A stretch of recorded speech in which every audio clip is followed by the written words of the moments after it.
ভালো মানুষদের সাথে আড্ডা না মারলাম, যদি খারাপ সঙ্গদের সাথে আড্ডা মারতাম, তাহলে কিন্তু এটা আমার লাইফে পজিটিভলি আসতো না। সো আমি হয়তো বা যাদের সাথে আড্ডা মারছি কোনো না কোনো কারণে ওরা অনেক পজিটিভ ছিলেন। সো ওই পজিটিভিটিগুলো আসলে মেবি আমি মানে লাইক হচ্ছে গেইন করছি। 2009 সালে খুব সম্ভবত ঢাকায় এসেছিলে, জি। এবং তখন এসেই একটা ধাক্কা খেয়েছিলে, কারণ তখন তোমাকে অর্থনৈতিকভাবে কিছুটা সময় পরে আর কি একটা খারাপ সময়ের মধ্য দিয়ে যেতে হয়েছিল, এবং পরবর্তীতে তুমি নারায়ণগঞ্জে এক মামার কাছে গিয়েছিলে, তাই না?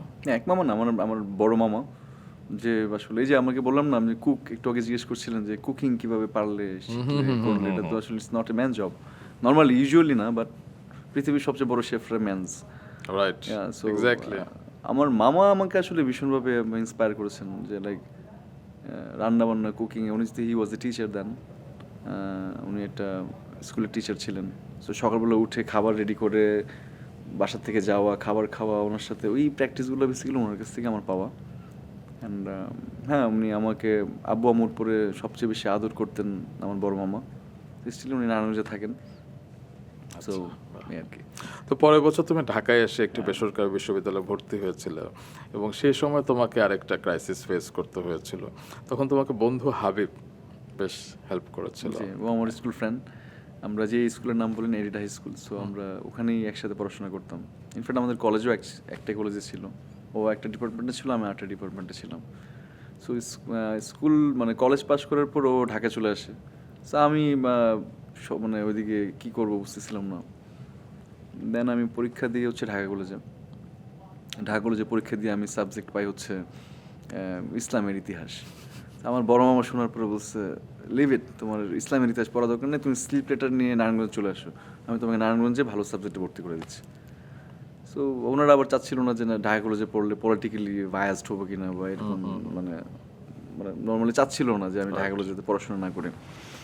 দেন আমি নারায়ণগঞ্জে চলে যাই, নারায়ণগঞ্জ কলেজে যাওয়ার পর আমার বড় মামা আমাকে ওই জায়গায় অ্যাডমিশন করেন ইংলিশ অনার্স।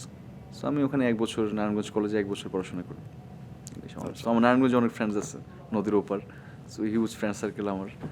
আচ্ছা, তো হাবিব ভাই যখন তোমাকে একটা জায়গা নিয়ে গেলেন এবং তোমাকে মেসে একটা বোধহয় সুযোগ করে দিয়েছিলেন, এবং সেখানে বোধহয় 15 জন গাদাগাদি করে থাকতে হতো, মোটামুটি স্ট্রাগলিং লাইফের গল্পটা একটু শুনুন। এটা তো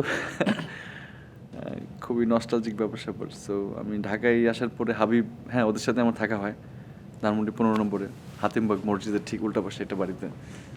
সো অনেক সাথে থাকার পরে ও বেসিক্যালি অ্যাক্টিং করতে চাইতো এবং ও প্রফেশনালি গিটার শিখতো ঢাকা ইউনিভার্সিটিতে গিয়ে বিকেলবেলা সন্ধ্যার টাইমে। তো ওইটা ও আবার থিয়েটার করতো। সো ও আমাকে মাঝে মধ্যে মানে ওইটা আরও একটু থাকতো ছোটোবেলা থেকে, স্কুল কলেজে একটু আলাদা পাং পুং মিঙ্গেল তো আছে না থাকে।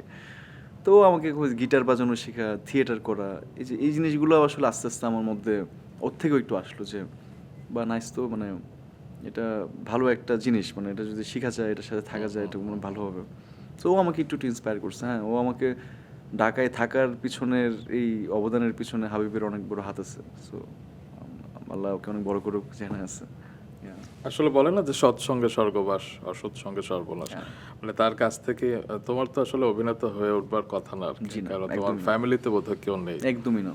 হ্যাঁ, তো এই যে বন্ধুর কাছ থেকে একটা শিল্প চর্চার একটা আবেশ তোমার ভিতরে এসেছে, সেটাই হয়তো তোমার ভিতরে শুধু এটা না, আমরা একটা সময় যে বললাম না, আমরা তখন তো খুব ব্যাক দেন খুব পপুলার ধারাবাহিক ছিল, নাটক ছিল ক্যারাম। সো আমাদের হ্যাঁ রাইট, তখন এগুলো খুবই আমরা সিডি নিয়ে একসাথে ফ্রেন্ডরা বসে ক্যারাম দেখতাম প্রায়, মানে সো এটা আমরা এনজয় করতাম।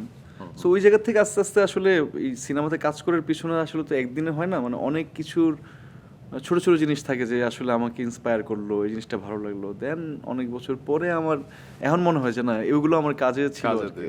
একদম ঠিকঠাক। এবং তোমার আড্ডার জায়গাগুলোতে বোধহয় শিল্প মানা মানুষরাই বেশি থাকতেন আর কি সে সময়, কারণ তুমি আড্ডা দিতে রবীন্দ্র সরোবরের সেখানে, ধানমন্ডি 15, আপনি তো সব জানেন, মহাখালী বাস স্ট্যান্ড।